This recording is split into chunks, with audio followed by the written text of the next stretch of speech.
Praveen Gandhi sir ரொம்ப தெளிவா ஒரு விஷயம் சொல்றாரு. வழி நடத்தக்கூடிய அந்த தலைவன், அதாவது அந்த நடிகன் சரியா இல்லைன்னா அவர்கள் தற்குறிகளாக இருப்பார்கள்னு சொல்றார். கடுமையான வார்த்தையை பயன்படுத்துறாரு. ஆனா சமீபத்திய விஷயங்களையும் சொல்றாரு. இன்னமும் இணையதளங்களில் ஆபாச அர்ச்சனைகள்லாம் தொடருது, பலவிதமான சண்டைகள் நடக்குதுன்ற குற்றச்சாட்டையும் வச்சு சொல்றாரு. தொண்டர்களாக மாறாமல் ரசிகர்களாகவே இருப்பதனால் தான் இந்த பிரச்சனை நடக்குது. நடிகர் என்பவர் அதை கையில் எடுத்தாகணும், அவர்களை வழி நடத்தணும். இதெல்லாம் செஞ்சிருந்தா பல பிரச்சனைகள், நான் சொன்ன அந்த அல்லு அர்ஜுன் விஷயமாகட்டும், இல்ல அஜித்தே கடவுளே கூட ரசிகர்கள் அன்பின் மிகுதியால செய்யறாங்கனாலும் அறிக்கைகள் தான் விட்டுக்கிட்டு இருக்காரு. அதை தாண்டி விஜய் விஷயத்துல அதுவும் அவர் விடலை அப்படின்றது தான் அவருடைய வாதமா இருக்கு. நடிகர்கள் தான் sir ultimate blame rest with actors. புரிஞ்சுக்கலாமா அப்படின்னு? நாயகன் வழிபாடு என்பது நாயனார் காலத்திலிருந்து என்று, அதாவது கண்ணை எடுத்து வச்சத மெட்ரிக் கண்ணில் அழகா பதிவு பண்ணாரு. அப்ளாஸ் பண்ற அளவுக்கு முரளி அப்பாஸ் ஒரு கை தட்டலாம், அப்ளாஸ் பண்ணலாம் முரளி அப்பாஸ். ஏன்னா நாயகன் தொழுகை என்பது இன்னைக்கு தோன்றியதல்ல, சிவனே ஒரு நாயகனா பார்த்துதான் அந்த அளவுக்கு தான் கண்ணை எடுத்து வச்சாங்க. அது மெட்ரிக் கண்ணில் பதிவு பண்ணதுக்கு அவருக்கு வாழ்த்துக்கள். என்னன்னா சார், சினிமாவில் தலையெழுத்து நல்லா இருந்தாதான் சஸ்டைன் ஆக முடியும். ஆனா தலைங்கிற எழுத்துக்கு பாத்தீங்கன்னா அவ்வளவு வேல்யூவா இருக்கு. அவருடைய ரசிகர்கள் தன்னுடைய கழுத்துக்கு தருவ மரியாதையை விட தலை என்ற எழுத்துக்கு பெரிதாக மரியாதை தருகிறார்கள். ஆனா அதுக்கு பதிலுக்கு இவர்கள் என்ன செய்தார்கள் அப்படிங்கிற கேள்வியை தான் கம்பீரன் சாரு கேட்கிறாரு, கோடகி கேட்கிறாரு. ரெண்டு பேருடைய பதிவு அதான். பதிலுக்கு நீங்க என்ன பண்ணீங்க இந்த ரசிகர்களுக்கு? நீங்க சொல்லாதீங்க அப்படின்றது மட்டும் போதுமா அப்படின்றத மீறி சார், இதுல இன்னொரு உளவியலா ஒண்ணு இருக்கு சார். ஏன்னா அந்த 16 to 18 வயசுல இருந்து ஒரு 22, 25 வயசு பசங்க இவ்வளவு வெறித்தனமா இருக்காங்க. சமீபத்துல நம்மளும் ரஜினிக்கு இருந்தோம், அதுக்கு முன்னாடி எம்ஜிஆருக்கு இருந்தாங்க. ஆனா இவ்வளவு வெறி இல்ல. ஏன்னா சார், வீடுகள்ல அன்பு இல்ல சார். இன்னைக்கு வீடுகள்ல அன்பு இல்ல. அன்பு காட்டினா கூட அது ஒரு டிமாண்டிங் ஆகி போச்சு. என்ன டிமாண்ட்? நீ இத படி அப்படின்னு அவனை டூ மச்சா அவனை ப்ரெஷர் கொடுக்கறதுல அவனுக்குள்ள எல்லா மனிதனுக்குள்ளயும் அன்பு இருக்கு. அந்த அன்பு அவனுக்கு எங்க காட்டுதுன்னு தெரியாம ஒரு குரூப் ஃபார்ம் ஆகுது. நான் அஜித் தானு, நான் விஜய் தானு, நான் அல்லு அர்ஜுன் தானு அப்படின்னு குரூப் அவனுக்கு ஒரு ஃபார்ம் பண்ணி தன்னுடைய ட்ரூ லவ் அங்க மோட்டத்தனமா காட்டுறான். அதை கண்டிக்கிறதுக்கு அம்மாவால முடியல, அப்பாவால முடியலன்னா 16 வயசுக்கு மேல இன்னைக்கு இருக்கிற இளைஞனை கட்டுப்படுத்துறது கவர்மெண்டால முடியல, பள்ளிக்கூடம் காலேஜால முடியல.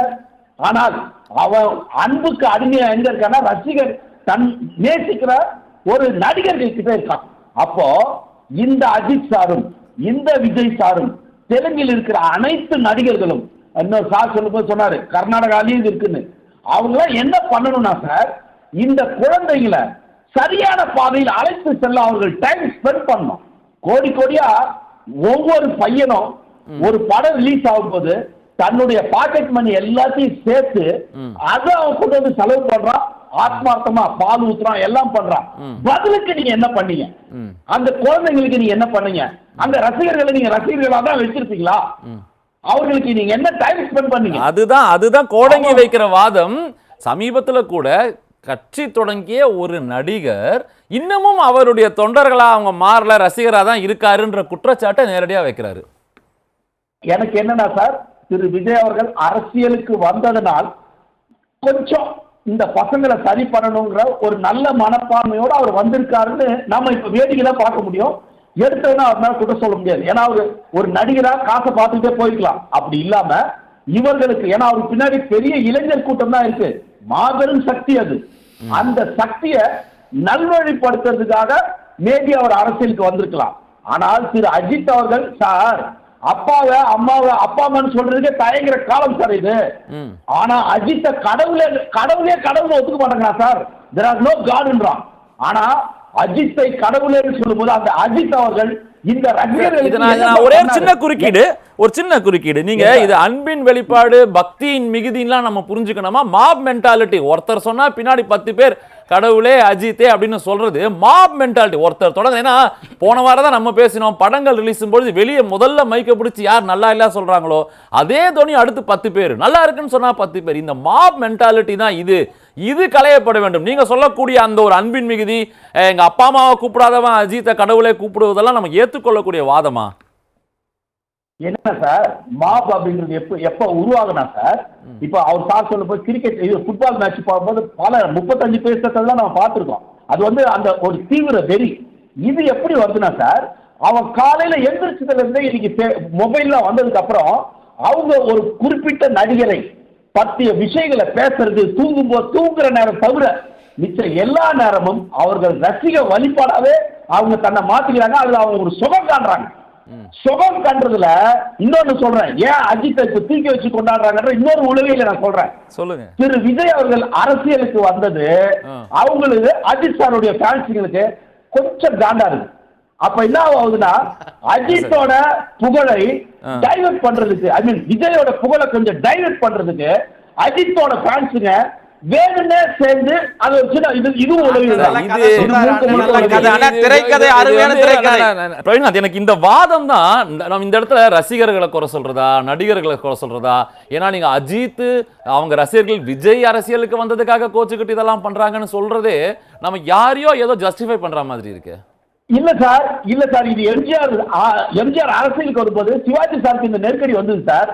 ரஜினி சார் கமல் சார் நெருக்கடி வந்தது முரளி அப்பாஸுக்கு தெரியும்.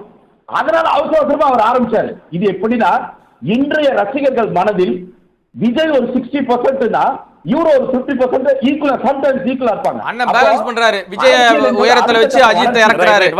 ஏதோ பேலன்ஸ் பண்றாரு அண்ணன். சரி ரைட் அண்ணே, ஆரம்பிங்க. எதிர்பார்க்கறேன் அவர்கள் அடுத்த கட்ட வளர்ச்சி. ரைட். அந்த வளர்ச்சி இப்ப விஜய் சார் என்ன பண்ணுவார் பாத்தியா, எங்க தளபதி பாத்தியான்னும் போது அவனுக்கு கொஞ்சம் எரிச்சலா இருக்கும். கொஞ்சம் டேய் இல்ல நாங்க அதை உங்களை விட ஒரு படி மேல ஏத்துறோம் அப்படின்னு உளவியலா உற்சாகமா சொல்றதுதான் கடவுளே அஜித் அப்படின்றது சார்.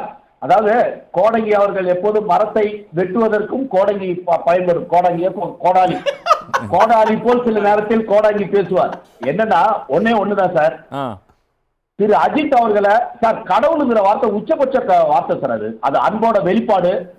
அதுல ஒரு மறைமுகமா வேற ஒரு எதிர்பார்ப்பு இருந்தாலும் ஒரு தனி மனித துடிப்பாளர்ல அஜித்தே கடவுளேன்னு சார் அஜித்தே வானான்னு சொல்றாரு சார். எனக்கு தர்ம சங்கடமா இருக்கு, உங்களை நீங்க சிரமப்படுத்தாதீங்க இப்படிலாம் சொல்லி நீங்க உங்க எனர்ஜியை ஸ்பெண்ட் பண்ண வேண்டியது சார். சார் அப்படி சொல்றது அர்த்தம் என்ன தெரியுமா? இன்னும் நல்லா சவுண்டா சொல்லு. அஜித் விஜய் அவர்களும் பல தருணங்கள்ல ரசிகர்களுக்கு கட்டளை விடுறாரு. அதெல்லாம் சும்மா இல்ல சார், விஜயகாந்த் ஒரு படத்துல என்ன பண்ணுவாரு, அப்படியா இன்னொரு அடி சொல்லு அப்படின்ட்டு தன்னை புகழ திருப்பி சொல்ல சொல்லுவாரு. அது மாதிரிதான் இது சார். தலை வேணான்னாரு, எங்கேயாவது தலைன்னு சொல்லாம இருக்காங்களா? நல்லா தெரிஞ்சுங்க. அதிரடியா அஜித் ஏதாவது பண்ற வரைக்கும் அஜித்தோட ரசிகர்கள் இது மாதிரி பெருசா அவரை சொல்லி அவரையும் ஒண்ணு இல்ல. கோடங்கி சார் சொன்ன மாதிரி பெரிய கேப் கிடையாது. சினிமாவை பொறுத்தவரை ரெண்டு பேருமே ஈக்குவல் தான். சினிமாவை பொறுத்தவரை நம்ம யார் பெரியவர் யார் சிறியவர் இடத்துக்கு போக வேண்டாம். கருத்துக்குள்ள ஒரு இருவருக்குமே ரசிகர் பட்டாளம் இருக்கு சார். என்னன்னா ஒரு அரசியல் ஒரு எக்ஸ்ட்ரா நகர்வு போது கூடுதல் கவனம் அவர் மேல போயிருக்கே தவிர அந்த கூடுதல் பொறுப்பு இருக்கா, கவனம் போயிருக்கா, அது சொல்லுங்க, அதை விளக்குங்க. ரைட். அதனால what I trying to say, ரசிகர்கள் எப்போதும் அஜித்தை துதிப்பாடுவதில் ஒரு சுகம் காண்பதுதான் அஜித்தோட குரூப். இவருடைய தொண்டர்களாக மாறி இவரை தலைவரா மாத்த ட்ரை பண்றாங்க. அவங்க என்ன பண்றாங்க, தலைவர் எங்கால் கடவுளியா, நீ தலைவர் தானே எங்கால் கடவுள் போ. இதுதான் ஆக்சுவலி நடக்கிறது. உண்மையான சண்டைக்கான அடித்தளம் தான். சரி, இப்போ நம்ம இந்த மேட்டருக்கு வருவோம். என்னன்னா சார், தெலுங்கானா ஹைதராபாத் வந்து புஷ்பாவுக்கு பூட்டு போட வந்தது. அதாவது புஷ்பான்ற படத்தை அந்த நடிகருக்கு உள்ள கூட்டு போய் பூட்டு போடுற மாதிரி அது ஒரு சீனு. ஆனா அது பூட்டு கிடையாது. அது மிகப்பெரிய ஹிட்டாக்க அந்த 1000 கோடியை தாண்டி அதுக்கான வேஷம் தான். அது ஒண்ணுதான் யார் ரெக்வஸ்ட், உங்க சேனல் மூலமா யார் ரெக்வஸ்ட் அந்த 25 லட்சம் ரூபாய் கொடுத்திருக்காங்க. அது மட்டும் இல்லாம தாயை இழந்த அந்த பையனுக்கு எதிர்காலத்தில் அந்த பையனுடைய ஃபுல் டேக்கிங் கேர் இன்னும் கொடுக்கல, பைசா எல்லாம் கொடுக்கல இன்னும். I get your point. கடவுளே அஜித் குரல் அடங்க வேண்டும் என்றால் கடவுள் அஜித் என்பவர் அரசியல் அவதாரம் எடுத்தால்தான். நம்ம வேற இடத்தை நோக்கி நகர்றோம். நன்றி.